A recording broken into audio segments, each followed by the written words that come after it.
Proyecto Islero, la bomba atómica que no fue.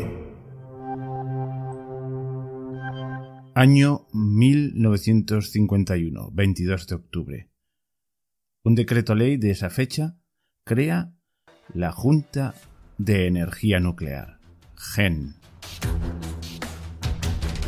Al frente de este organismo de tipo científico, pretendidamente científico, no hay un ingeniero, sino un general, el general Juan Vigón.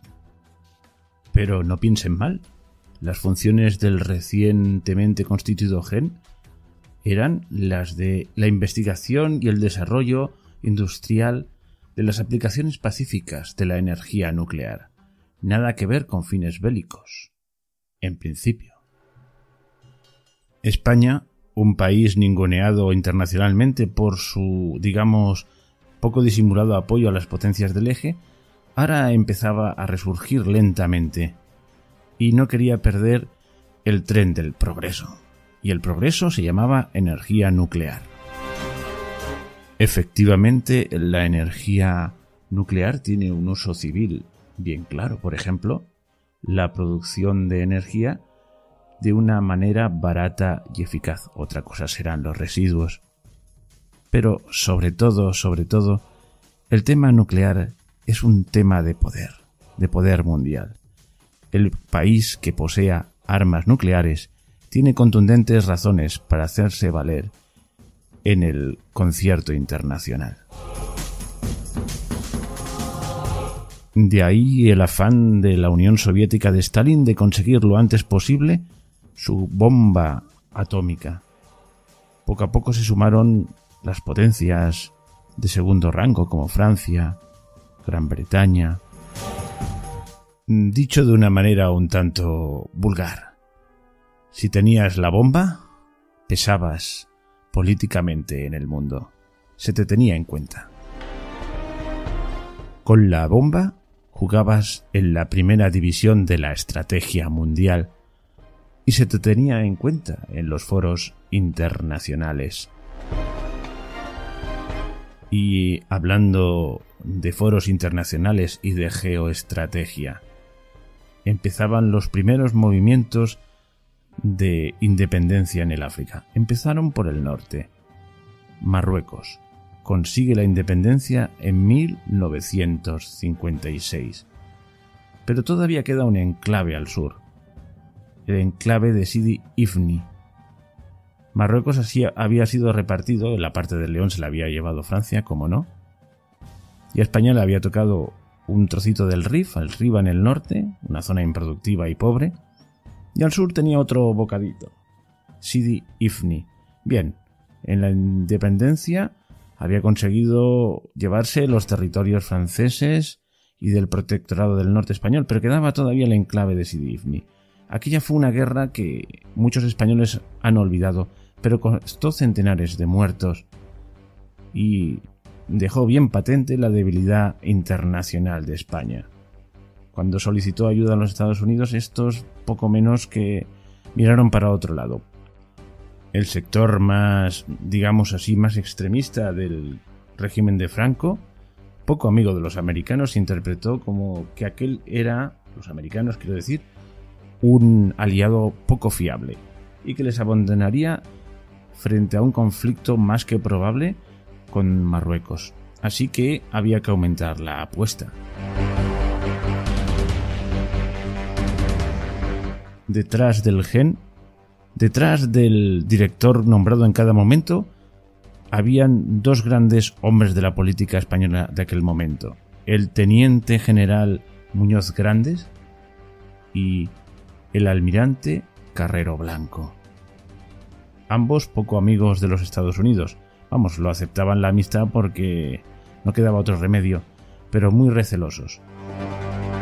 Por lo mismo, en 1963, precisamente era el vicepresidente del gobierno, el señor Muñoz Grandes, encargó al director de turno, es decir, al almirante Otero Navascués, que hiciese un estudio sobre la posibilidad de fabricar armas atómicas, eso sí, con la debida discreción, sin despertar los recelos del gran hermano americano.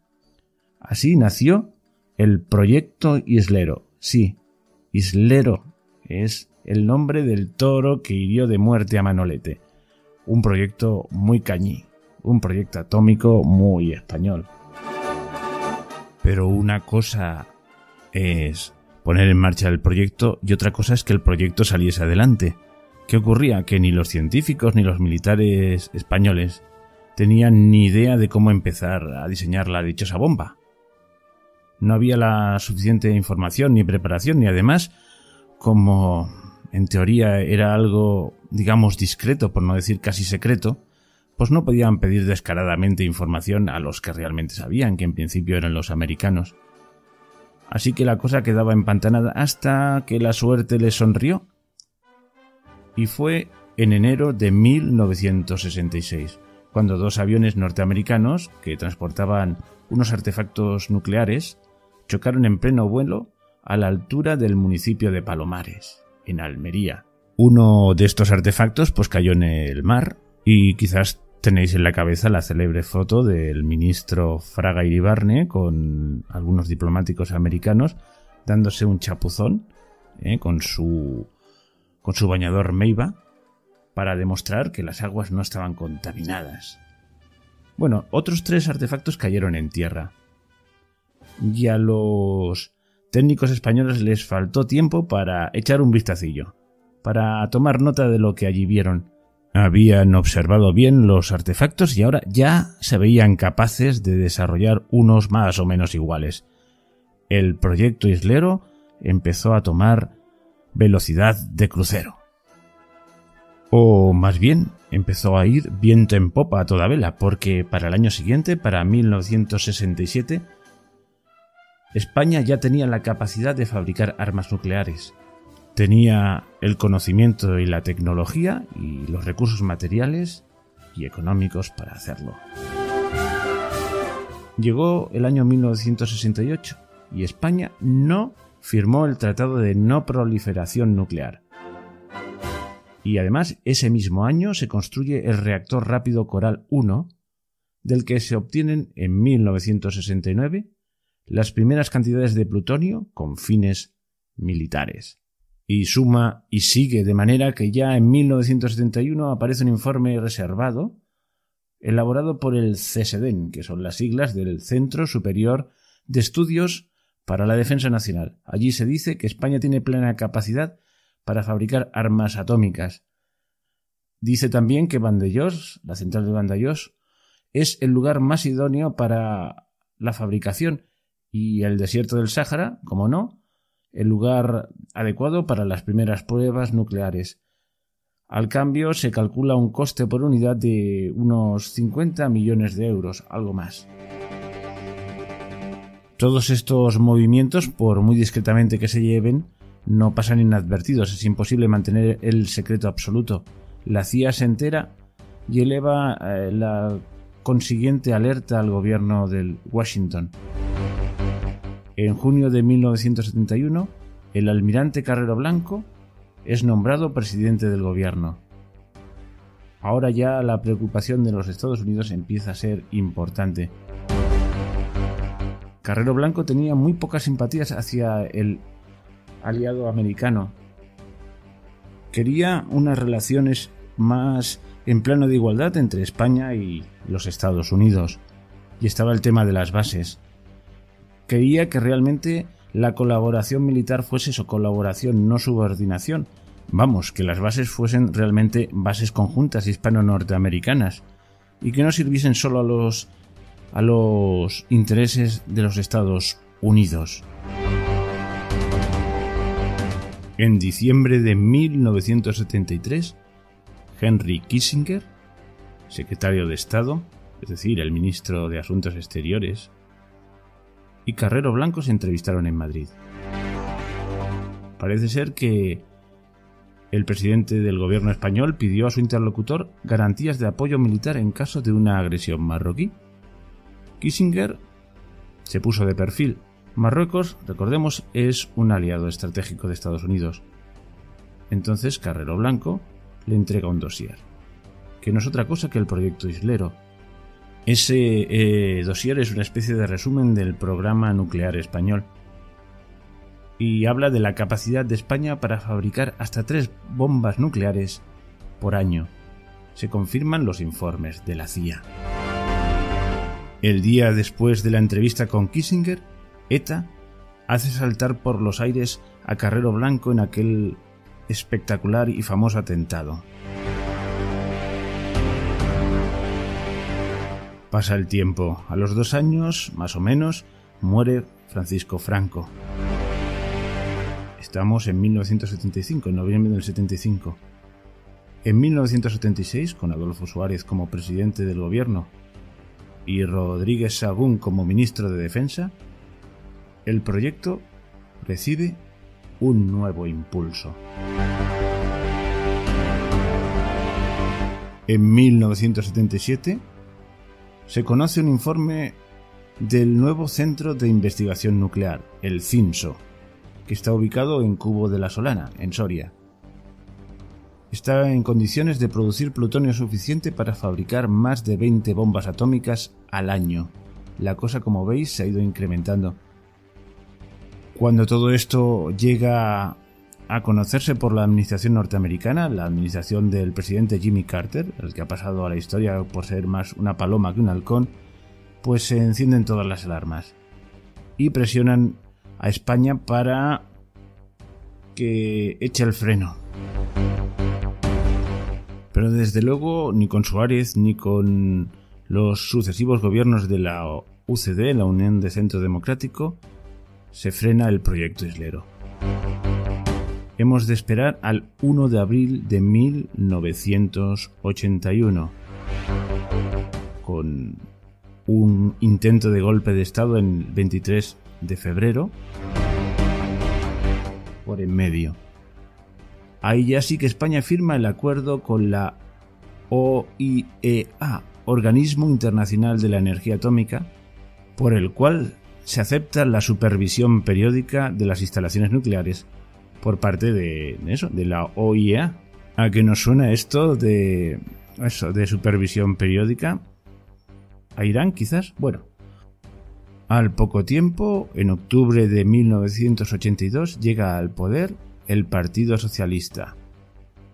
El proyecto Islero queda definitivamente abandonado. Y el 13 de octubre de 1977, el ministro de Asuntos Exteriores español, Fernando Morán, ¿os acordáis? Aquel de los chistes, que en paz descanse, por fin firma el dichoso Tratado de No Proliferación de Armas Nucleares.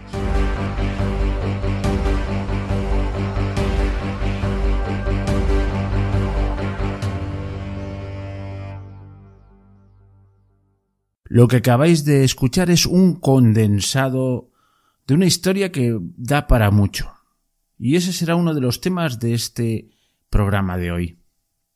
Al otro lado del Skype tengo a Fernando Cañas, el auténtico inspirador de toda esta historia. Pero empezamos bien. Ponemos sintonía. 1, 2, 3.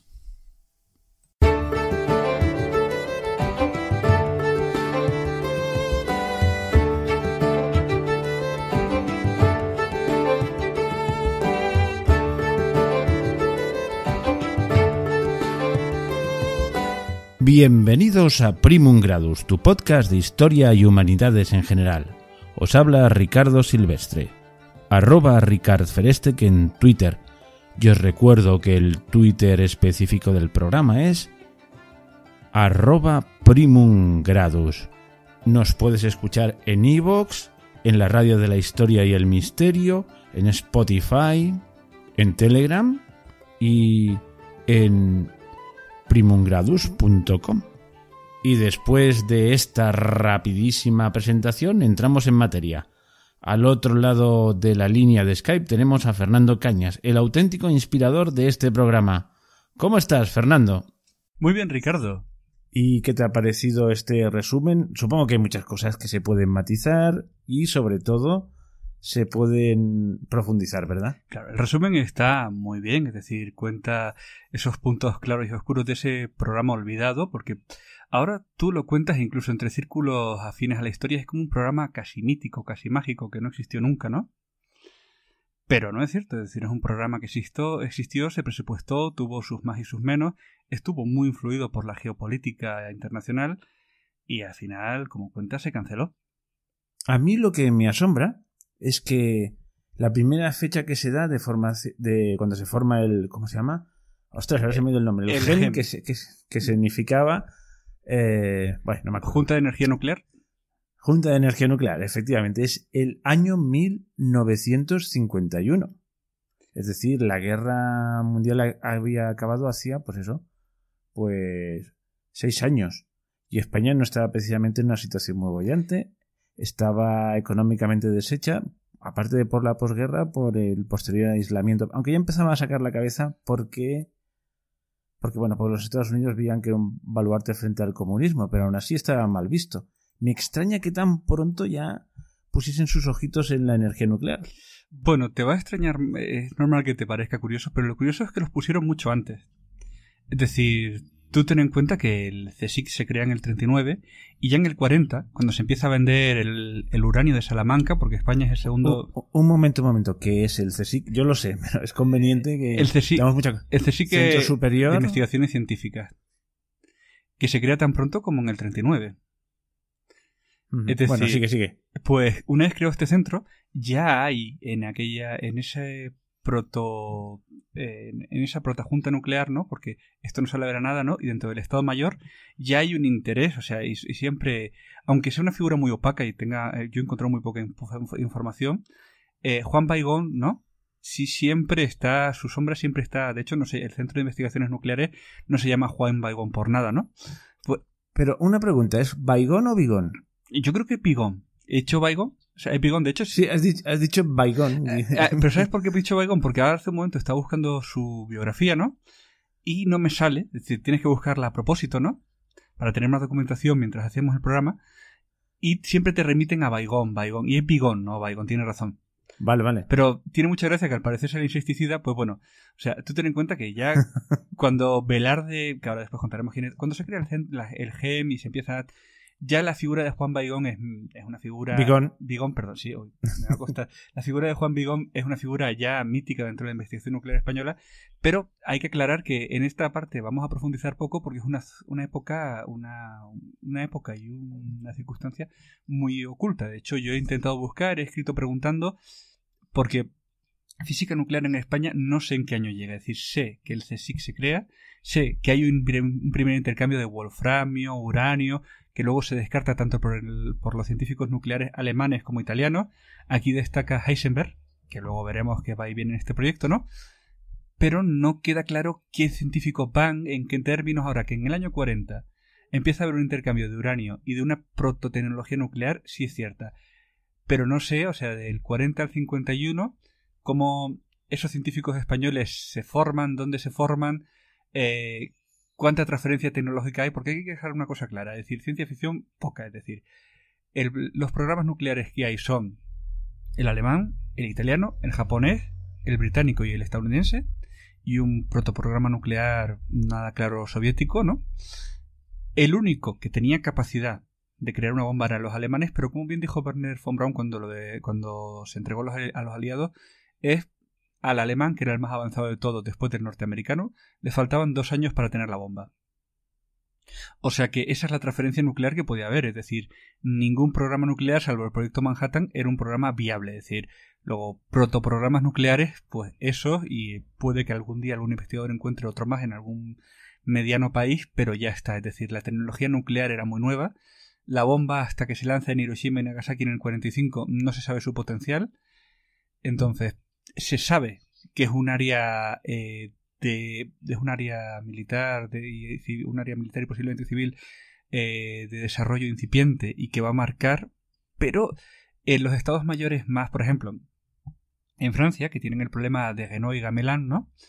Y que lo lleva un descendiente de Curie, ¿no? Joly Curie, el gobierno que está cuando se crea la línea Maginot, cuando toda la gran derrota de Francia, no tiene nada claro la trascendencia del proyecto. Y Hitler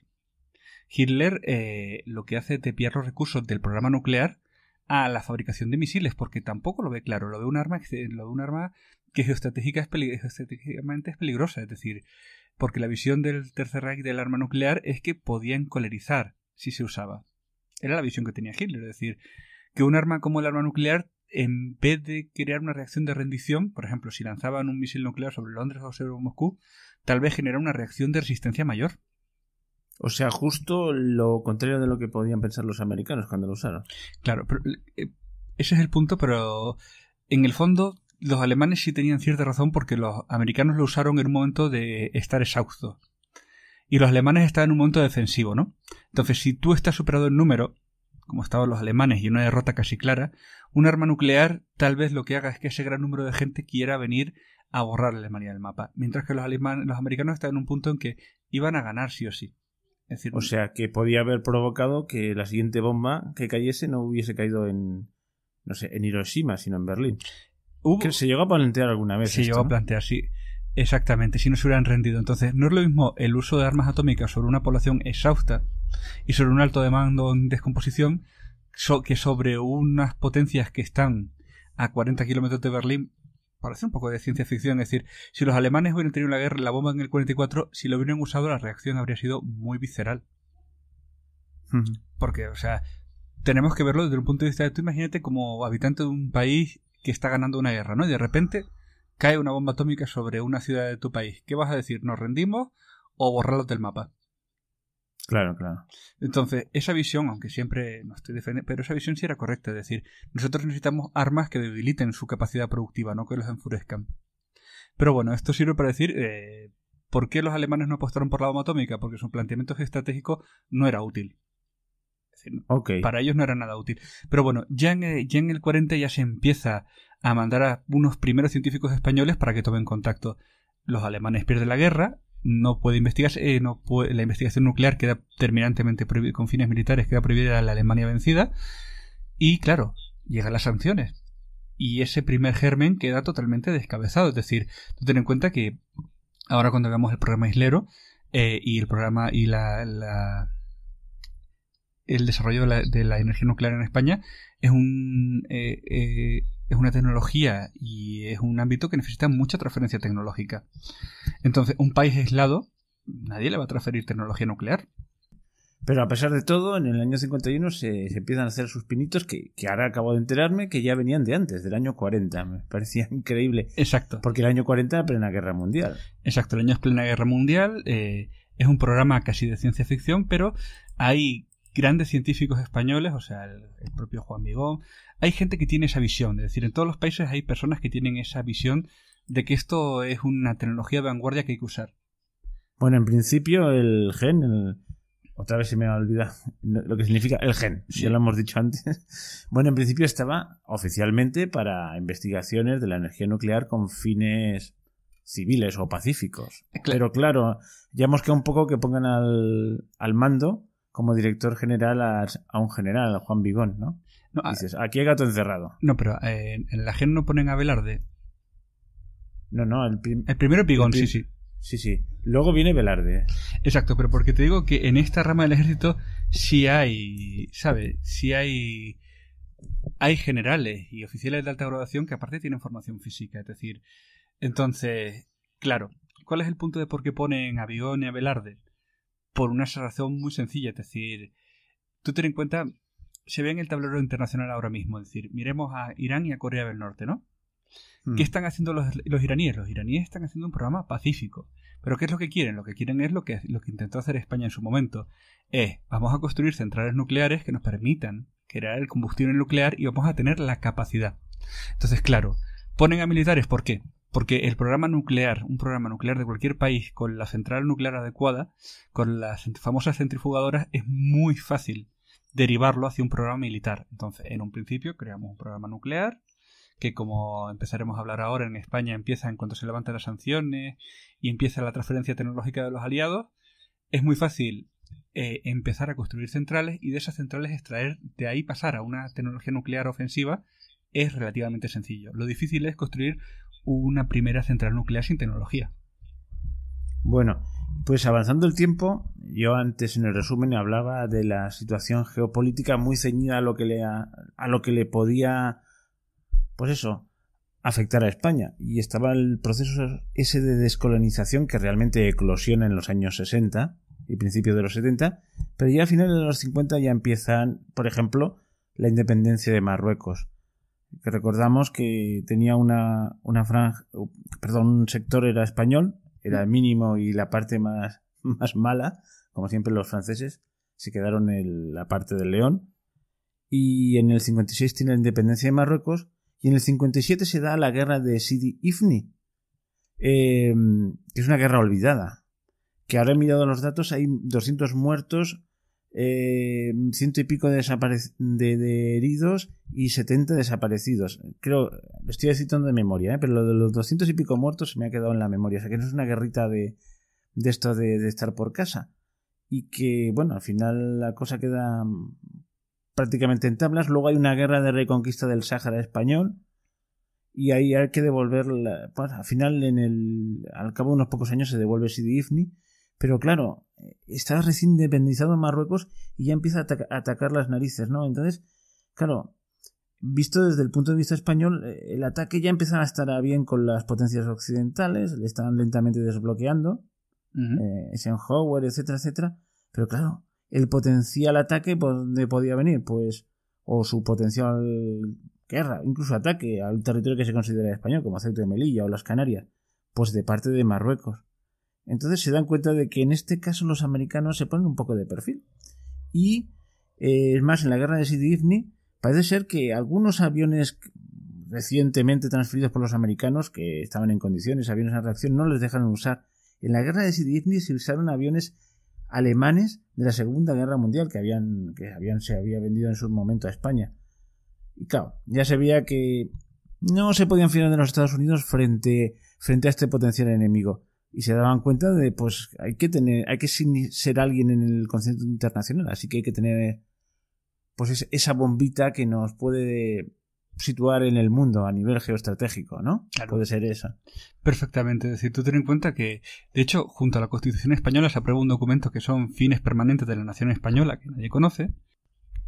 Y aunque dentro de ese documento está la política de no intervenir ni en un país hispano ni en un país árabe, sí está el contener la futura amenaza marroquí.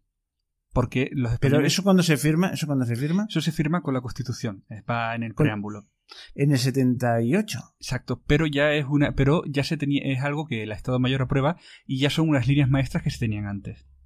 Me refiero, entonces, en el 50 ya se ve que la contención de Marruecos va a ser un eje de la política exterior española a muy largo plazo. Es decir, perdona, y oye, te interrumpo, pero y para hacer una aclaración. Entonces, esto me suena muy mucho a otro hecho de conflicto exterior de España, aquello famoso de la isla Perejil, que es una chorradita, si se quiere. ¿Te acuerdas, no? Sí.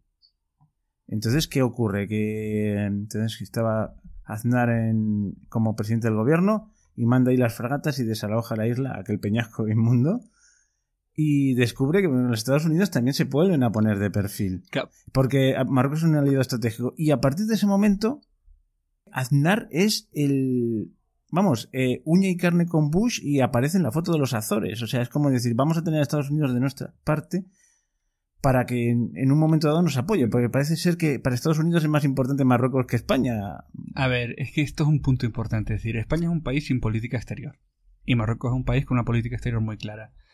Aquí, tanto a nivel europeo como internacional, España es un país que ha perdido PIB, es un país que ha perdido peso industrial, es un país que tuvo material para hacer la bomba y no la hizo, mientras que Marruecos es un país que asciende lenta pero implacablemente y de vez en cuando hace operaciones como esa. Es decir, hay que recordar que Marruecos ha recompensado a todos los expresidentes del gobierno español, es decir, a todos. A Felipe González, a Zapatero los ha sobornado con enormes cantidades. Es decir, Marruecos no puede invadir España, pero sí puede poco a poco ir financiando su lento declive, que es lo que le interesa. Entonces, España es un país que, aparte, está muy bien hecho. Es decir, esto va en esta... O sea, está muy bien hecho por todos. Es decir, la política de desmembrar España desde adentro, de que lo haga la izquierda, es una política muy bien hecha. Es decir, tú ten en cuenta que España es un país que se odia a sí mismo, donde ser español o nacionalista está asociado con una opción caduca, donde lo gracioso es salir por la televisión diciendo que España es una basura, que España es reaccionaria, que España es una cutrez, y así poco a poco cualquier política nacional hay que denostarla, y así poco a poco, porque tú no puedes desmembrar un país como España, lo que era España al final de la dictadura. No puedes desmembrar a la octava potencia del mundo, no la puedes desmembrar más que con una guerra brutal. Pero sí puedes aprovecharte de los traumas internos para irla deteriorando poco a poco, que es lo que se está haciendo.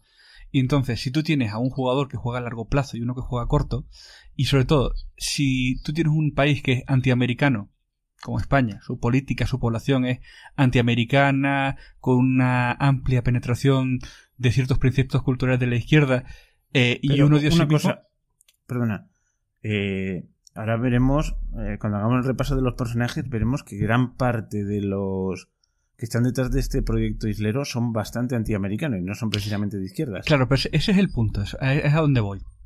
El problema es que si tú tienes una población española antiamericana y un grupo de militares españoles, porque es cierto que los nacionalistas ultraespañoles eran muy antinorteamericanos, pero ¿por qué?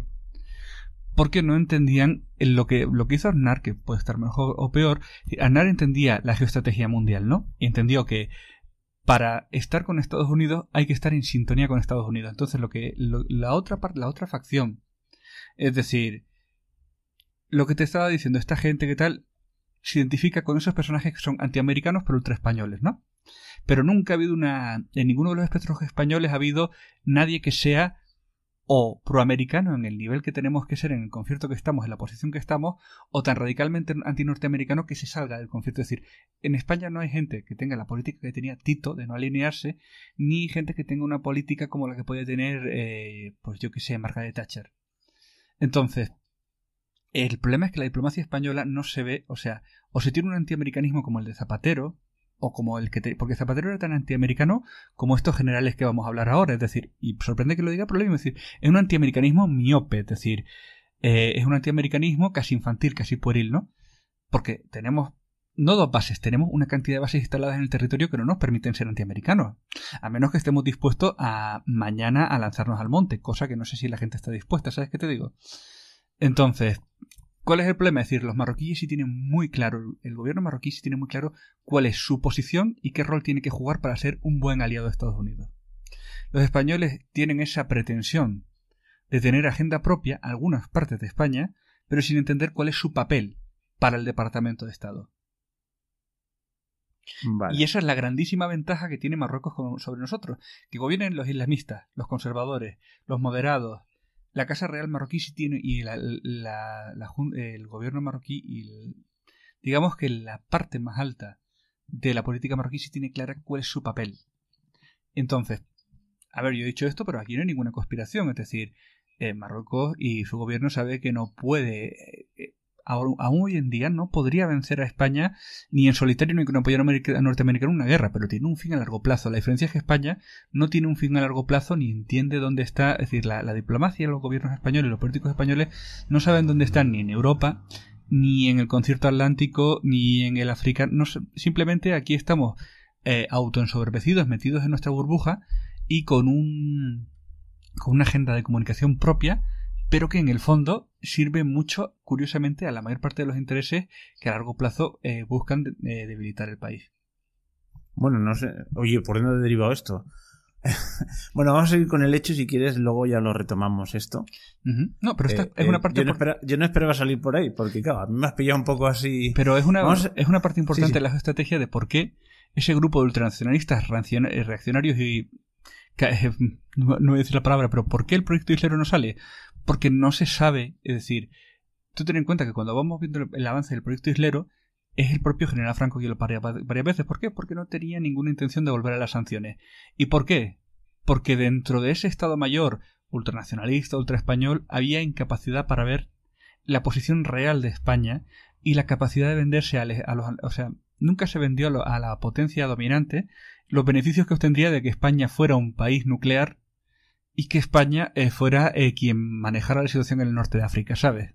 Entonces siempre hemos visto nuestros intereses, pero jamás hemos visto cómo encajan nuestros intereses con quien está por encima de nosotros, porque están por encima de nosotros. Entonces, más que por capacidad técnica, el proyecto islero sale por incapacidad geoestratégica y diplomática del gobierno español, pero de todos los gobiernos españoles, de la democracia y de la dictadura. Y lo que pasa es que la dictadura, aunque esa facción se le da alas, se le deja, Franco tiene una perspectiva de hasta dónde puede llegar y hasta dónde no. Entonces... Sí, porque no se casa muy bien esa perspectiva antiamericana con las bases que concede Franco. Pero es que ese es el punto, es decir, y es que dentro del Estado Mayor español hay dos bandos. Uno que es muy proamericano, uno que ha ido a estudiar a Estados Unidos, que tiene contactos con Estados Unidos, y otro que es ultranacionalista y antiamericano. Porque no olvidemos una cosa, es decir, aunque lo queramos olvidar, España, por ejemplo, Muñoz Grandes, cometió la División Azul, todas estas políticos y militares españoles que fueron pronazis y filonazis siguieron mucho tiempo dentro del gobierno y dentro de la sociedad española y eran profundamente anti-norteamericanos. Entonces aquí había dos bandos y a los dos bandos se les permitía coexistir y hacer su juego de poder. Pero al final quien mandaba era Estados Unidos. Y con quien jamás se quería tener un enfrentamiento era con Estados Unidos.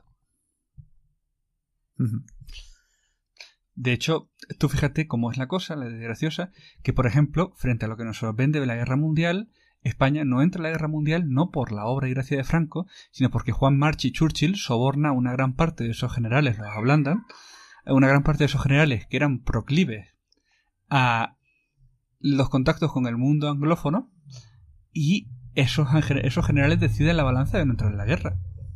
Pero, a ver, aquí hay un punto que no estamos tratando, que es que la personalidad de Franco es un tipo gris, o sea, es un tipo sin perfil, es un superviviente desgraciadamente nato, es decir, es una persona que es capaz de adaptarse a cualquier circunstancia y no moverse. Entonces, puede estar perfectamente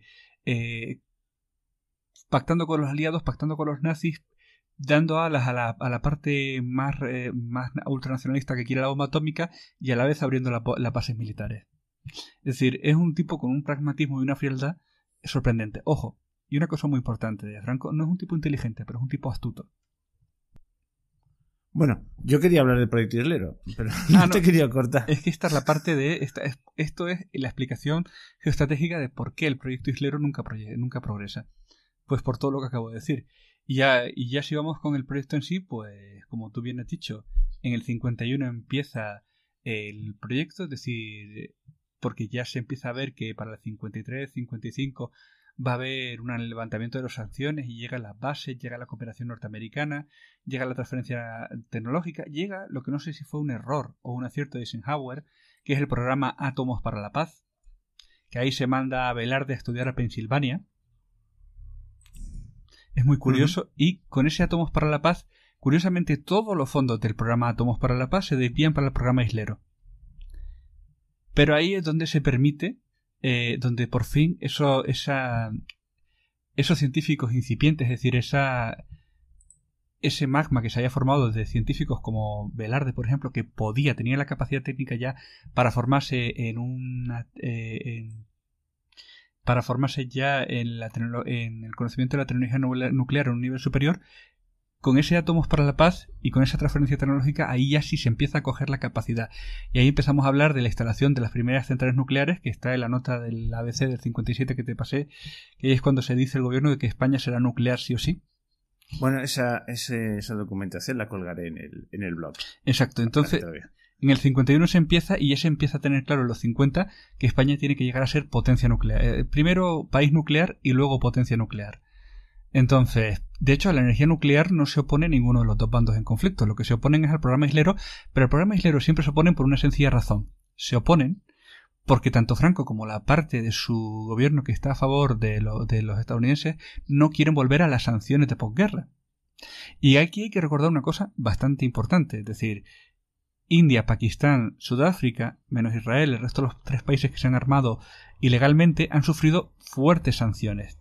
Es decir, hay 5 países que tienen la bomba atómica desde el inicio y que tienen autorización para tenerla, pero hay otros 3 que la han tenido. Pakistán, India y Sudáfrica. Pues a India se le han levantado las sanciones hace unos pocos años. y a Pakistán se la ha convertido en una colonia militar norteamericana. Es decir, llevar a cabo un programa nuclear sin ser Reino Unido, Estados Unidos, China y la Unión Soviética significaba unas sanciones internacionales por todos, como las que tuvo en España en la época de la autarquía. India y Pakistán se arman por su cuenta, ¿no? Bueno, hay una historia oscura que algún día podremos contar de cómo ya... Pero el hecho es que estos países, sin tener autorización y sin ser miembros del Consejo de Seguridad de la ONU, se arman, ¿no? Y sufren sanciones. Y siempre, en el programa islero y en la geopolítica española está el miedo a, si hacemos la bomba, nos va a pasar lo mismo. Y ya hemos pasado unas sanciones, no podemos soportar otras sanciones. Bueno, esto me quedó claro. Oye, ya has puesto las 2 piedras para un futuro programa, que son los otros proyectos nucleares del mundo, algunos sí, muy curiosos, como el que me contaste de México, ¿verdad? México, Argentina, Taiwán, Irak, Libia, Marruecos, que ya ha construido centrales nucleares, por cierto. Uy, sí me da más miedo. Sí, es que ahora los marroquíes están igual que nosotros, es decir, tienen la capacidad pero no la bomba. Iba a analizar algún personaje más, iba a centrarme un poquito más en la entrevista con Kissinger, pero sí también promete otro programa, ¿verdad? Sí. Centrado con Kissinger, porque... A Kissinger, cuando acabemos de este programa sale el germen para un programa solo para nuestro amigo Enrique Kissinger. Porque hay una teoría conspiranoica, o no, aquello sobre el asesinato de Carrero Blanco, pero ya lo has apuntado. Ahora vamos, cuando lleguemos para el final... Te cuento un poco eso. Que más que teoría conspiranoica son indicios muy curiosos. Es decir, aparte, que muera Carrero Blanco 6 horas después, a la mañana siguiente, después de una reunión de 6 horas de la que no hay acta, es un poco sospechoso. Uh-huh. Porque el día antes, el 19, se reunió con Kissinger durante 6 horas y no hay... Y en ninguna documentación desclasificada en Estados Unidos no hay registro de qué se trató esa reunión. Y luego, otra cosa también curiosa es esto, golpe de Estado, España firma el Tratado de No Proliferación y llegan los socialistas al poder al año siguiente y por fin dan carpetazo final al proyecto islero, ¿no? Exacto, nos habíamos quedado, por ir a ese punto, nos habíamos quedado con que en el año 57 se empieza la construcción de las centrales nucleares, ¿no? España empieza a nuclearizarse, se empieza a construir una primera central que es la de Zorita. Uh-huh. Que se le encarga a una... O sea, curiosamente, la empieza a construir Westinghouse, ¿no? Que curiosamente es un modelo que es igual que uno que se construyó en Italia, que no recuerdo, y la central nuclear de Yankee, en Pensilvania. Que curiosamente se llama así. Pues se empieza a construir la central de Zorita, ¿no? Y ya después de esta primera central, que se hace totalmente por una empresa norteamericana, y ahí se empiezan a crear las primeras empresas españolas capaces de construir centrales nucleares. Y de ahí vamos avanzando lentamente hasta Vandellós, que es fundamental para esto. Vandellós, curiosamente, como antes te hablé del programa nuclear francés llevado por Curie, ¿no? Por un Curie. Vandellós es una de estas centrales nucleares que te permite obtener el combustible nuclear para la bomba, ¿no? Y esta no nos da la tecnología a los norteamericanos, sino curiosamente hay una participación de Francia a un 25% y es donde se produce la transferencia tecnológica para crear esta central. Porque De Gaulle, que también tuvo otra entrevista con Franco, de la que tampoco se sabe mucho, estaba muy a favor de que España tuviera la bomba atómica. ¿Por qué? Porque a De Gaulle le interesaba un país que hiciera de contrapeso tanto a Gran Bretaña y a la futura Alemania como a Estados Unidos. Es decir, en el marco geoestratégico francés de los 60, 70 y 80, una España con bomba nuclear aliada siempre... aliada y dependiente de Francia les era más interesante que una España débil y aliada de Estados Unidos incondicional. Por cierto, De Gaulle no fue el que... Espera, si digo una tontería me lo corriges. Si no lo sabes, luego lo confirmo. Pero ahora me ha venido a la memoria, son cosas del directo, ¿sí? Que uno va improvisando. ¿De Gaulle no se fue, digamos que cautelarmente de la OTAN? De Gaulle lo que hizo fue salir de la estructura de mando. O sea, largarse. Sí. Francia es un país... En el fondo querían tener su propia agenda, ¿no? Exacto. Y una España dentro de esa agenda le interesaba más que una España dentro de la estructura de mando de la OTAN. Vale. O sea, De Gaulle tenía clara cuál era su objetivo en el mundo. Exacto, cosa que, como he dicho antes, nosotros no. Y bueno, cabe pensar también... Yo a veces me lo pregunto, ¿no? ya te digo, yo quería centrarme en el tema islero, pero ya que ha salido, y a veces me pregunto cómo puede ser que los asuntos militares que tengan relación con el norte de África o con Canarias estén fuera del ámbito de la OTAN, y aquí hay gente que se ponga contento entre los militares porque hay carros de combate en Lituania, o hay aviones españoles patrullando en el Báltico, que realmente ¿qué nos importa a nosotros el Báltico? Hablando en plata, ¿eh? Pues eso sale del punto de que no tenemos agenda propia. Entonces, donde teníamos que centrar nuestra política de seguridad, porque hay un gobierno que es medianamente hostil, no abiertamente hostil, pero sí soterradamente hostil, nuestra política de seguridad es de neutralidad, es decir, ya veremos en caso de conflicto del lado de quién se pone quién, pero sí estamos dentro de la estructura militar de la OTAN porque somos un país subordinado. Y un país militarmente subordinado. Somos económicamente subordinados al Banco Central Europeo, lo hemos decidido, pero lo somos, y militarmente subordinados a la OTAN. Cosa que los franceses no lo están. Entonces... Bueno, pues eso hay que tomar nota. Quizás eran un poco, como tú has dicho, un poco ingenuos, un poco pueriles, pero algo de razón les asistía cuando querían desmarcarse un tanto. Otra cosa es que puedas. Claro, la diferencia entre Francia y España es que Francia es la última potencia vencedora de la guerra, pero es potencia. Bueno, que venció de aquella manera. Claro, pero tuvo derecho a tener armas nucleares y tuvo un puesto de consejo en el Consejo de Seguridad de la ONU. Entonces, sí, es la última, la menos pero es potencia. Entonces, le da una capacidad de decisión que nosotros no teníamos. Y luego también la diferencia... Y quizás por eso querían la bomba atómica, para tener la capacidad de decisión. Es que es toda una pescadilla que se muerde la cola. Claro, exacto, pero la gran diferencia es que Francia también puede hacer todo eso porque Francia no teme una sanción. Es decir, el gobierno francés no es un gobierno cuestionado. El gobierno español sí es un gobierno cuestionado. Pero oye, lo de De Gaulle en su momento no fue lo más parecido a un golpe de Estado. Sí. Bueno, fue un golpe de Estado, quizás. Y luego mayo del 68 fue una operación en la que estuvo metido todo el mundo. Es decir, porque De Gaulle era un tipo que no le interesaba a nadie. O sea, esto... A ver, no se puede hablar... Bueno, sí, o sea, la documentación... Estás hablando en público. Sí, no, pero... Te lo recuerdo. Perfecto, pero digamos que ayudó desde la CIA hasta el KGB, ayudó a mayo del 68. O sea, yo creo que entre las pocas veces que un personaje tan incómodo hay tanto esfuerzo por sacarlo de en medio. Porque De Gaulle en la geopolítica internacional era un tipo muy incómodo. Ok. O sea, no vamos a decir, ¡ay, lo echaron! No. Pero digamos que no hubo ni resistencia, incluso hubo cooperación para todo lo que se pudo hacer para que en mayo del 68 acabara echando a De Gaulle, se hizo. Por todos los bandos. Es decir, era un tipo que no era... o sea, el tener agenda propia, el ser como era, no le levantó mucha simpatía entre sus aliados y entre sus enemigos.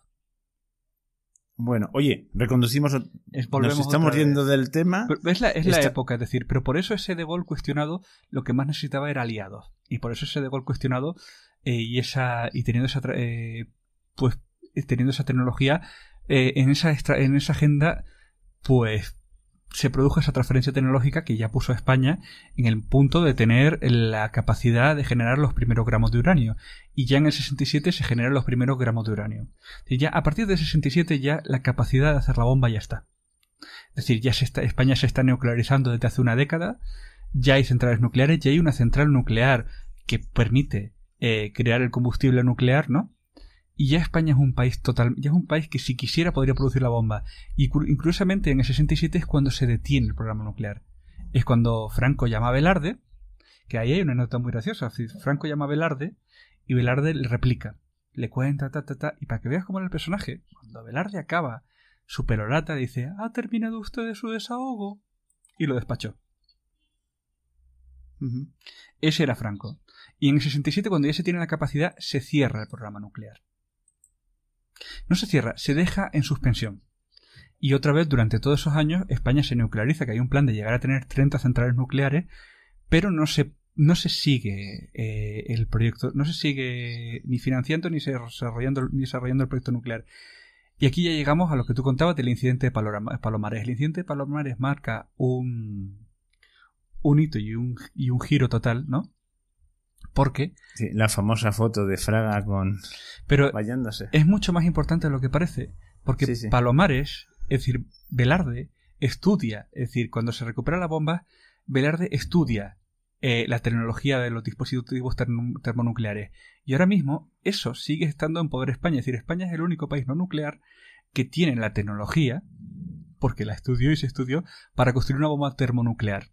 Cosa que nuestros queridos amigos marroquíes no tienen. Entonces, esas instalaciones, esa documentación y esa capacidad técnica sigue estando. Y ya después de ese incidente y de esa transferencia tecnológica involuntaria, vuelve a haber una segunda etapa del proyecto islero. Que ahí el Estado Mayor, porque a ver, las cosas no son como nos han contado, hasta Arias Navarro y hasta Carrero Blanco sabía, porque hay que tener en cuenta una cosa, España se incorpora a la Comunidad Económica Europea en los 80, pero las primeras negociaciones son en los 60. Ya se sabía que íbamos a entrar, ya se sabía que venía una democracia. La pregunta era ¿qué democracia? Y esa parte del Estado Mayor que hemos hablado, nacionalista, españolista, tenía claro que España tenía que entrar en la Unión Europea y en la OTAN con la bomba.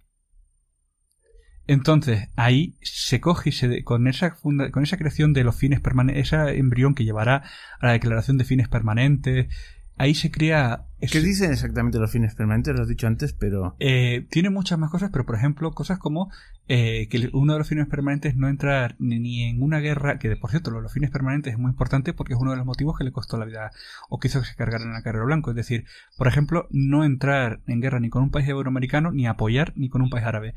Y por esos fines permanentes que ya estaban en el ambiente... y ahí tiene algo que ver que no se usasen las bases americanas para el Yom Kippur, sí. En la guerra de Yom Kippur no se pusieron a usar las bases norteamericanas porque en los fines permanentes está no prestar apoyo a ninguna guerra contra un país árabe.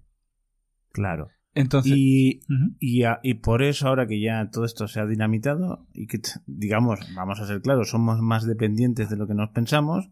Cuando hay la guerra de Irak, pero con armas y bagajes nos pasamos a apoyar al otro. Incluso con Zapatero, que mandó a Afganistán tropas y la lió parda. Sí, los fines... Porque hubo auténticas batallas, cosa que es curioso. Sí, pero Zapatero era muy franquista. Es decir, esto sé que suena muy raro, pero seguía esa política de estar sin estar. Porque fuimos en misión de paz. Sí, pero ahí en YouTube... Hay un documental escalofriante que se les ve pegando tiros, pero en plena batalla. Sí, yo no te lo discuto, pero me refiero que esa política, ese legado sí lo mantuvo, ¿sabes? Esa de, sí, vamos a una guerra, pero en misión de paz. Vale.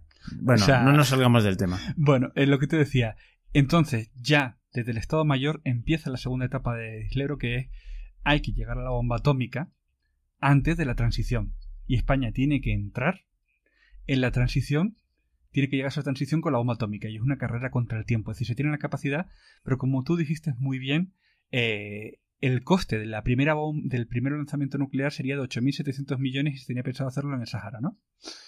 Ahí 8.700 millones de pesetas. La transformación en euros. En euros, que sería unos 5.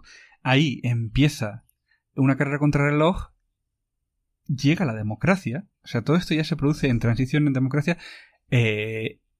Gutiérrez Mellado y Adolfo Suárez no firman. Bueno, Adolfo Suárez no firma el Tratado de No Proliferación porque tienen esa intención, se mantiene, ¿no? El programa sigue avanzando a marchas forzadas, pero no está listo. Y en el 81, con el general Haig a la cabeza en la Secretaría de Estado, que siempre se ha rumoreado que el general Haig es quien orquesta el golpe de Estado. Haig. Este es una especie de estos sempiternos como estilo Kissinger, que siempre están con todos, ¿no? Pues Haig es... siempre entre los golpistas siempre se ha salido el rumor de que Haig fue quien inspiró el golpe de Estado, y cuando acaba el golpe de Estado y se sienta la democracia, entre una de las cosas que se pide para dar apoyo al gobierno democrático es la firma del Tratado de No Proliferación, y al firmarse el Tratado de No Proliferación hubiéramos construido 3 bombas o 30, nos hubiéramos quedado la 5ª bomba de Palomares, España ya no puede tener armas nucleares. Y así acaba esta historia que empieza en el 40 y va con la nuclearización de España, con esa creación de sociedades mixtas, luego el apoyo francés, luego la primera fase con Velarde mandado a Estados Unidos a aprender ya a tomar, bajo el marco de Átomos para la Paz, a desarrollar la ciencia nuclear y tomar la transferencia tecnológica. Esa primera fase que se para en el 67, la transferencia involuntaria de Palomares, que también es en esa, y ya, por último, el designio del Estado Mayor, porque una vez que muere, que no lo hemos dicho, porque todo esto, ¿cómo era? El general que comandó la División Azul, ¿cómo se llamaba? Muñoz Grandes. Exacto, cuando muere Muñoz, o sea, toda esta primera fase es bajo el auspicio de Muñoz Grandes, luego continúa, y ya en esta última etapa, con una España mucho más débil que no llega a tiempo, se produce la firma del Tratado de No Proliferación, entramos en la Comunidad Económica Europea, entramos en el mando de la OTAN, y ya no podemos tener armas nucleares porque dentro del esquema de mando de la OTAN y dentro de nuestro papel nuclear, en nuestro papel militar, el arma nuclear no entra. Uh-huh. Aquí hace falta poner un inciso especial a la muerte de Carrero Blanco, asesinado por ETA, pero no se sabe si auspiciado o no por la CIA, que uno de sus puntos, y lo que le presentó a Kissinger en la reunión, se dice, fue el programa islero y su determinación de que lo iba a llevar a cabo. Pero ese, aunque algunas algunas personas que hacen un juicio muy corto piensan que es el motivo para que se le matara. Porque había más razones. Exacto, es decir, su adhesión a los fines permanentes de la nación española, su negativa a renegociar el acuerdo de bases, su negativa también a asumir ciertos puntos de la agenda global de Estados Unidos, ojo que era el principal aliado, que tenía dos bases. Son dos motivos por los que tal vez, el asesinato de Carrero Blanco se parece muchísimo al de Lord Mountbatten. ¿Y a qué me refiero? ¿No lo mató la CIA? No. ¿Como a Lord Mountbatten no lo mató el M16? No. O el M6, perdón, que lo he hecho mal. No. Pero, es decir, en el libro Operación Ogro, los etarras que hicieron el atentado dicen que su intención era secuestrarlo para cambiarlo por presos. En la iglesia de los jesuitas, donde lo veían rezar todas las mañanas, y donde estaba al lado de la embajada norteamericana. La embajada norteamericana tenía un detector sísmico que hubiera detectado el túnel. Es decir, la construcción del túnel, con lo cual lo más probable es que se dejara hacer porque era alguien incómodo. Igual que a Lord Mountbatten se le dejó que llegaran casualmente. Entonces, la embajada norteamericana estaba al tanto. Los detectores sísmicos norteamericanos, hay veces que a vecinos de la zona han ido a tocarle a la puerta por hacer una pequeña reforma. O sea, que es cierto. O sea, los detectores sísmicos no es para seísmos, sino para evitar que les ponga una bomba. Les pongan una bomba, hagan túneles. Entonces... ¿Quieres decirme tú que la embajada americana coge y llama a los vecinos? No, se presentan. ¿Cómo que se presentan? Se presentan y es ¿qué está pasando aquí? ¿Y quién son ellos para preguntar? Es la embajada norteamericana, es decir, tienen su servicio de seguridad. Tiene narices el asunto. Bueno. Entonces los detectores sísmicos son ultra sensibles, o sea que el túnel lo tuvieron que detectar. ¿No se le mató? No. Pero cuando la reunión salió mal, pues no se detuvo el asesinato. Uh-huh. Y bueno, ¿Y quieres decir? Bueno, oye, perdona, es que esto sí. Voy encadenando cosas. También me acuerdo Aznar cuando se juntó con su amigo Bush. Automáticamente le transfirieron ayuda para luchar contra ETA. Exactamente, sí. Por eso te decía lo de la visión geopolítica, vale. Es decir... Sí. No, es que estas cosas van encajando. Además, no es conspiranoico. Esto, lo que tú estás diciendo es muy probable, puede ser que no, pero lo que te estoy diciendo lo dijo Aznar mismo. Claro, es que es posible que los detectores no funcionaran. Sí. Pero es más probable que dejara pasar teniendo en cuenta los 5 puntos que hemos dicho. Sí. Es posible que la ayuda española y el acercarse hubiera una recompensa del Departamento de Estado incluyendo ETA entre las bandas terroristas. Es posible. ¿Cuál de los dos es más probable? Pues ya que cada uno decida que es más probable. Uh-huh. Pero por eso te digo que pero ahí lo de Aznar que tú cuentas se ve decir ¿qué pasó en la población española cuando Aznar se volvió proamericano? Que tuvo un rechazo brutal. Porque una cosa clara es que tanto desde la izquierda como la derecha conservadora hay un antiamericanismo brutal. Y está ahí. Y ojo, yo no voy a discutir que tenga motivo o no. Voy a decir que hasta ahora es la primera potencia del mundo y que para enfrentarse a la primera potencia del mundo hay que poder. Que hasta un país como Francia, ganador de la guerra, le costó que cuando llegó mayo del 68 no se frenara la infiltración de ciertos agentes. Se dejó caer también a De Gaulle. Es decir, muchas veces no es tanto hacer las cosas como no hacer nada. Entonces, bueno, este es el marco geoestratégico de la posible bomba española. Y esta es una historia pues que nunca se ha contado, que siempre se nos vende como sí, estuvieron ahí trapaleando. No, estuvieron cerca, desde el 67 se pudo. Este es el marco geoestratégico, este es el motivo por el que no se hace la bomba. No porque no se pueda, no porque no se quiera, sino porque el marco geoestratégico es el que es. Y esta, digamos que es la historia de la Operación Islero, de su comienzo a su final y su contexto. Bueno, pues yo creo que aquí ya podía concluir el programa y hemos dejado las semitas plantadas de 2 futuros programas, el de los otros programas nucleares que no, o que sí que fueron realidad pero tuvieron sus problemas, los que tú has numerado, ¿eh? Sí, solo el de Sudáfrica, el de cómo Sudáfrica se hace con la bomba y luego la deshace y luego se deshace esa capacidad, ya vale por un programa solo, pero si un programa de programas nucleares hilarantes o otros programas nucleares para eso hay un buen programa. Vale, y luego el otro que nos queda pendiente es hablar de nuestro amigo Henry Kissinger, pero este tiene mucha historia. Exacto. Además aún está vivo. Exacto. Y sigue. ¿Cuántos años tiene la criatura? 90 y muchos, ¿no? 90. Hace poco cumplió años. Me recuerda mucho a aquel manipulador al que le dediqué un programa, a Bernays. A Bernays, sí. Que pues, llega... No sé, me recuerdan el uno al otro, no sé por qué. Sí, yo creo que las veces que se tuvieron que encontrar se tenían que llevar muy bien. Y en el programa de Kissinger que llegará, te decía, nuestros amigos de la tertulia este año han hecho un especial de Roosevelt, ¿no? Y decían de broma sobre Roosevelt y Churchill que no han hecho, ¿no? Porque eran personajes poliédricos, ¿no? Y a mí con Kissinger me pasa de decir, ¿dónde no estuvo? Y además tiene varios libros escritos. Yo tengo de hecho uno descargado aquí en la tablet para echarle un vistazo, para ver lo que dice este hombre sobre el nuevo orden mundial. Suena muy conspiranoico, pero no. Lo llama así, nuevo orden mundial. Si es que si lo llama así, no vamos a decir eufemismo. No, claro, es que hay que aclarar.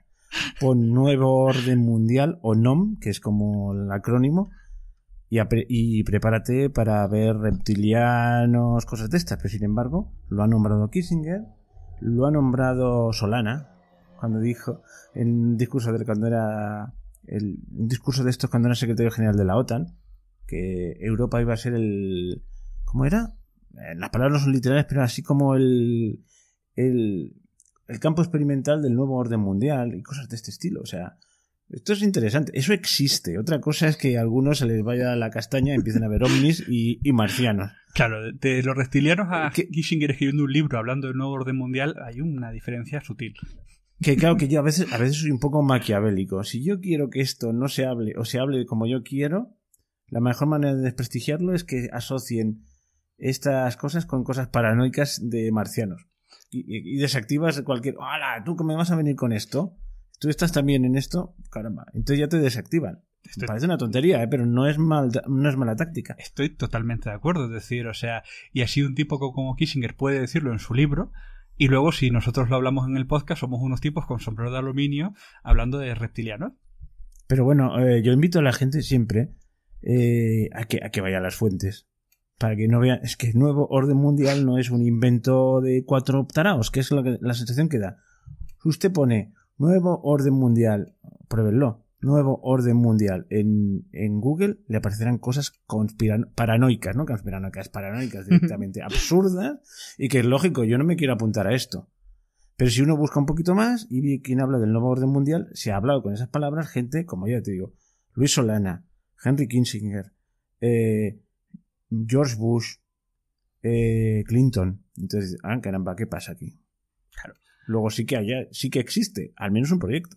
Claro, existe un proyecto, existe no una agenda, pero sí un magma político que lleva a ciertas personas a impulsar los acontecimientos y la política mundial hacia un punto. Y, de hecho, este programa que hemos hecho de Islero es una muestra evidente de que ese nuevo orden mundial existe y de que hay un juego cruzado y algunos actores se le ponen en un sitio y a otros en otro. Y otra cosa que también ha quedado en evidencia en este programa, no iba a ir por ahí, pero es que ahora mismo España es un cero bastante a la izquierda y que está sirviendo a servicios extranjeros y extraños que no le convienen para nada. Yo sigo diciendo, es que a mí la imagen de por primera vez salir un carro de combate del territorio nacional y que esté en Lituania, me caen muy bien los lituanos, pero ahí no pintamos nada, o que haya aviones patrullando el Báltico para vigilar a los cazas rusos, no es nuestra guerra.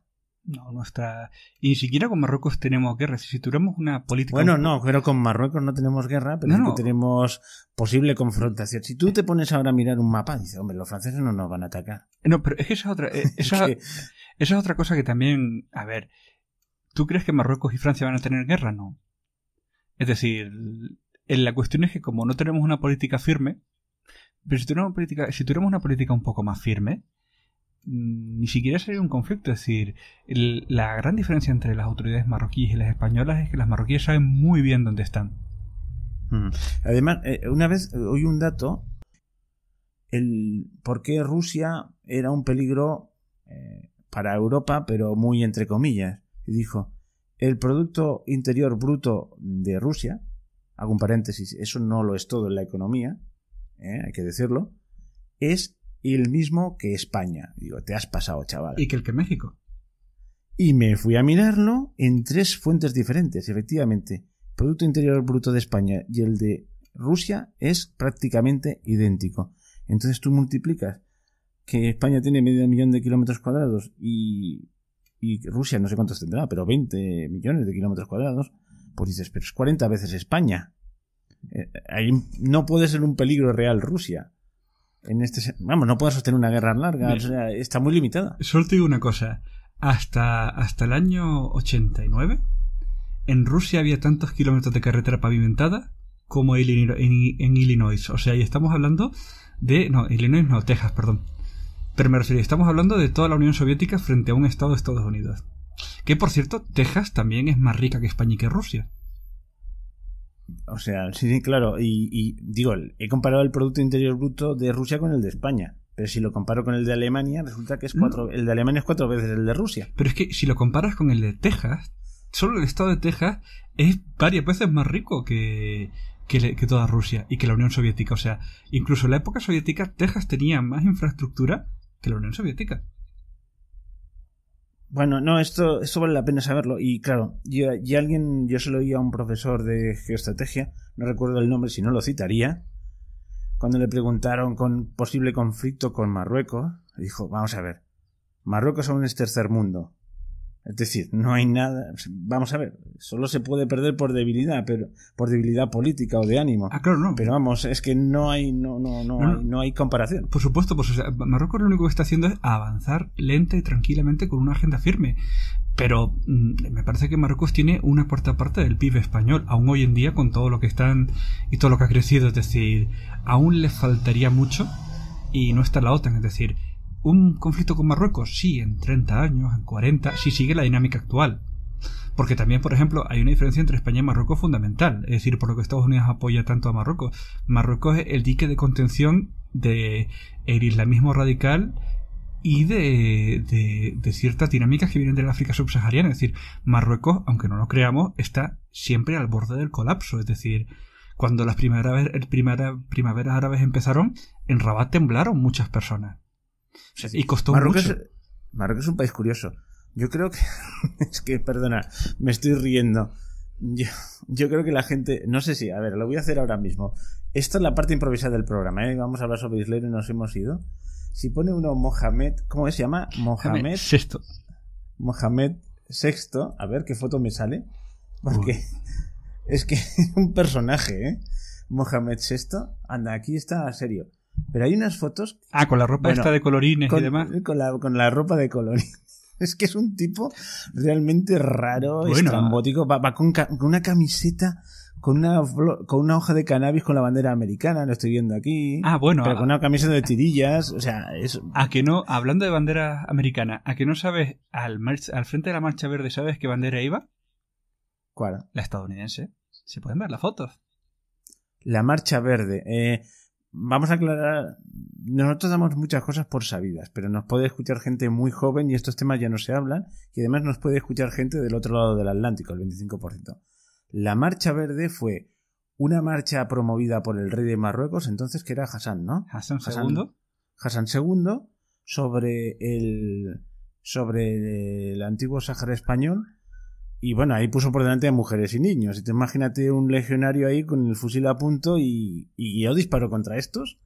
Y fue para hacer presiones. Estaba muriendo Franco y hizo presión de manera que se murió Franco, aquello estaba muy mal, y la idea de descolonización del Sáhara era que fuese independiente, pues se lo entregamos a Marruecos, con lo cual tenemos una deuda pendiente con el Sáhara. Cuando nuestros amigos sudamericanos y la gente que no está puesta en geopolítica ve a Marruecos, la mitad del territorio marroquí es la ocupación de un territorio que no es marroquí, que es el Sáhara, que estaba bajo administración española, que se tiene que haber independizado como Guinea, pero que no se hizo a tiempo, porque lo que estamos hablando de Islero y el Sáhara es que la etapa final de la dictadura española es una etapa de parálisis, de inacción, donde se avanzan en muchos proyectos pero no se culminan porque se está en ese equilibrio con los norteamericanos, con la Comunidad Europea, con las partes interiores del régimen aperturista reaccionaria, y en ese momento, pues, ahí Marruecos, aprovechando ese apoyo norteamericano, pues se hizo del Sáhara. Y también tengo una cosa, es decir, tampoco es como contamos, pero el Frente Polisario y los saharauis siempre han tenido una infiltración muy fuerte soviética. Y los norteamericanos eran muy anticomunistas y preferían un Sáhara marroquí que un Sáhara que podía inclinarse hacia el lado soviético. Curiosamente, bueno, nos estamos yendo del tanto del tema, pero bueno, ya el único país, nación, así es una nación virtual, que tiene como moneda la peseta es el estado virtual del Frente Polisario. El Frente Polisario, sí. Pero bueno, es una cosa curiosa. Yo sé que ellos nos acusan, pero es que, en serio, salir de la transición, aun con Haig, aun con el 23F, fue un pequeño milagro, es decir, porque los niveles de confrontación que había aquí en España entre los dos bandos del Estado Mayor, las tendencias políticas, o sea... He oído decir que en algún momento dado hubo una reunión de estas de alto nivel entre la Unión Soviética y Estados Unidos y cambiaron cromos. Es decir, deja España en paz y yo dejo el sureste asiático. Sí, pues en el gran juego yo creo que es muy probable y posiblemente fue lo que aconteció. Es decir, entonces... Porque acuérdate de Portugal. Exacto. Que a puntito estuvo. Exacto. Entonces... La revolución de los claveles, un poquito más... Y aquello cae en el bando soviético. Por eso te digo que ahora es muy fácil verlo, pero en aquel momento el tablero de juego era muy intenso, es decir, y no eran solo 2 jugadores, eran muchos jugadores, es decir, dentro de cada facción había subfacciones con su agenda propia. Que saliéramos de ahí, sí, o sea, lo del Sáhara fue un abandono y una crueldad, pero es que, en serio, como tú estás contando este momento de la revolución de los claveles, la situación era ultra delicada. Es decir, lo que pasa es que Marruecos, en una situación ultra delicada, aprovechó. Jugó sus cartas y las jugó magníficamente. Y eso, tristemente para los saharauis, el gobierno marroquí se supo ubicar perfectamente y ganó. Bueno, oye, pues es que no lo puedo evitar, es que estoy viendo la foto. Yo creo que al rey Hassan... Mohamed se le puede caer un programa. Porque tiene una vida realmente curiosa. Tú sabes que el rey de Marruecos es el guía de los creyentes. Y el guardián de la Meca. El guardián de la Meca, lo que quieras. O sea, que es el jefe religioso. Pero claro, tenía un pequeño problema. Tenía que estar casado. Sí o sí, entonces, que te vamos a coronar, cásate. Y cogió una novia de urgencia y se casó. Es que si yo te contara lo que yo sé, de Hassan de Mohamed VI, no se puede contar al aire. Pero... Y entonces luego la dejó porque no le daba el heredero y se casó con una por cierto, lo siguiente que hizo, asómbrense ustedes, es disolver el harén real, es decir, Mohamed V o VI. Hassan II. Hassan II, perdón, qué lío me hago. Hassan II, su padre tenía un harén. Bueno, la mujer de... ¿Quién es la madre de Mohamed? No me acuerdo cuál era la favorita. Sí, pero es una favorita, no es una primera dama. En cambio, a su favor de Mohamed hay que decir que se casó con una mujer y se le vio la cara, no iba con velo, una mujer pelirroja, de buen ver. Ricardo. Luego, cuando le dio el heredero, la despachó en un exilio dorado en una isla griega. Vamos, solo voy a decir una cosa. Mohamed VI sí tiene un harén, pero es otro tipo de harén. Bueno, por eso te digo que es un personaje curiosísimo. Oye, que nos hemos ido totalmente del tema. No digo, pero el programa sobre Mohamed VI caería rápidamente en el humor. Sí, no porque sea eso, sino por lo estrambótico que es. Y es estrambótico. Si yo te dijera lo que se cuenta de su vida en la Riviera Francesa, porque pasa más tiempo en la Riviera Francesa en los castillos que tiene, vamos, o sea, da para la película de humor. A mí a veces me da miedo que, no sé, que alguien caiga en la cuenta en su país, algún ultra religioso, y la líe parda. ¿Tú sabes lo que es la desestabilización de Marruecos? Pues eso es para nosotros un problema como un castillo y la pérdida de todo el África Occidental. O sea que por eso los norteamericanos tienen tan claro cuál es el papel de Marruecos. Bueno, oye, yo creo que es la hora de acabar este programa, que iba a hablar sobre un proyecto nuclear y hemos acabado hablando geopolítica de los gustos de Mohamed VI. Bueno, yo creo que es hora de despedirse y bueno, es un programa que se nos ha ido de las manos. Hemos pasado por un lado y hemos acabado por otro.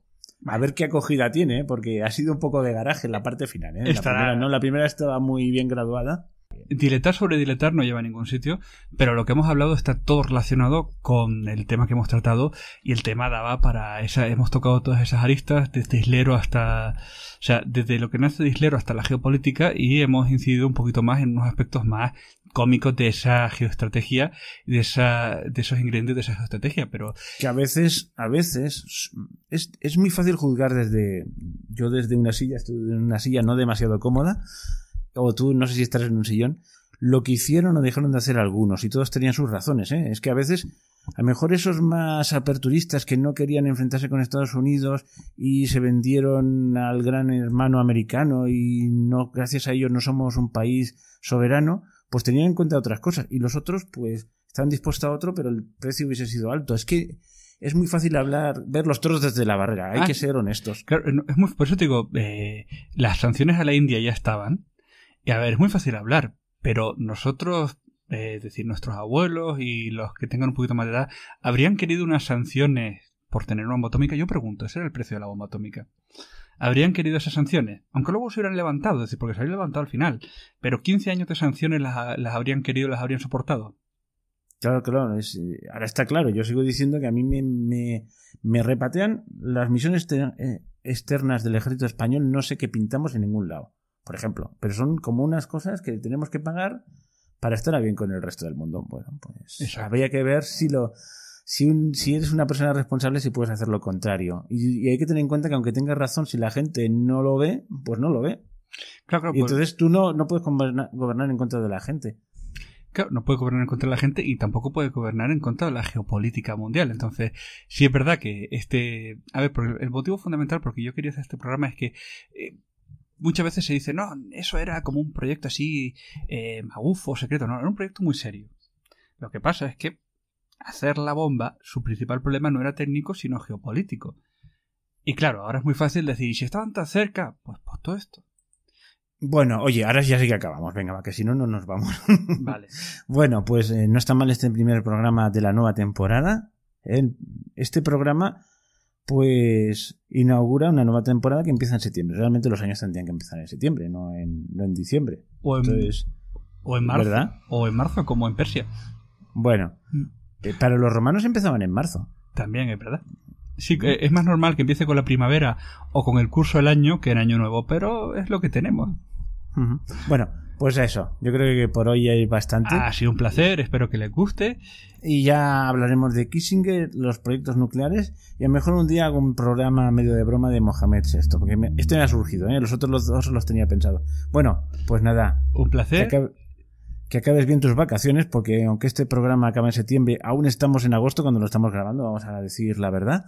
Pero ahora lo montaré, estamos acabando agosto ya, ¿eh? Sí. Y lo montaré, y el 1 de septiembre espero que ya pueda estar para el público. Bueno, perfecto. Pues nada. Un placer. Que te vaya bien. Cuídate Hasta mucho. Hasta luego. Adiós.